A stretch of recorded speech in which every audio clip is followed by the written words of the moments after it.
Hello everyone, good evening po sa ating lahat. Tayo po ay magbibigay ng konting reaction about po sa politik guys. Ito po guys, wag po nating sabihin na ang President Marcos ay wala pong nagagawa.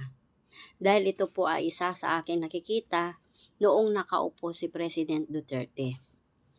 Pumunta sa bayan ng Isabela si Pangulong Duterte, nangako siya doon na ipapagawa ang tulay sa amin at ang mga daan gagawing sementado.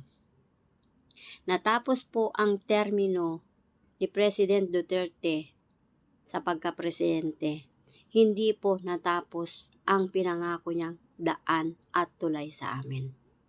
Noong si President Marcos na po ang naupo, unti-unti niya pong pinagawa yung mga project na iniwan ni President Duterte. Nagawa na niya po yung mga daan sa amin.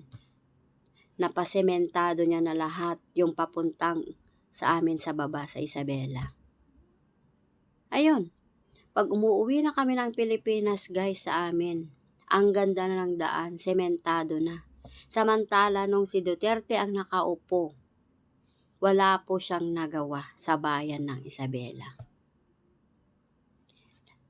Umuwi kami ng Pilipinas noon, ang daan sa amin nung si Duterte pa ang nakaupo.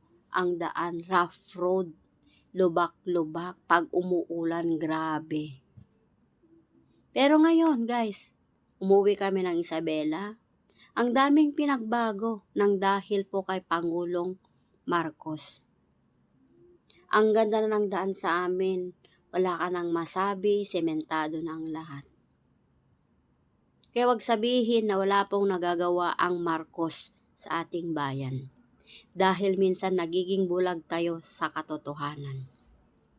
Dahil gusto nyo kasi siraan ng Marcos pero hindi yun nasisira dahil marami pa rin nagmamahal sa Marcos.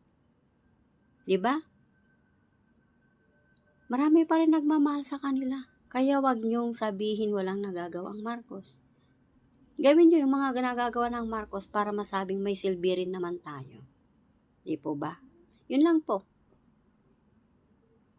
Maraming salamat po at sana patuloy nyo kaming suportahan sa aming mga YouTube channel at ipaglaban kung alin po ang tama at mali. Bye-bye po.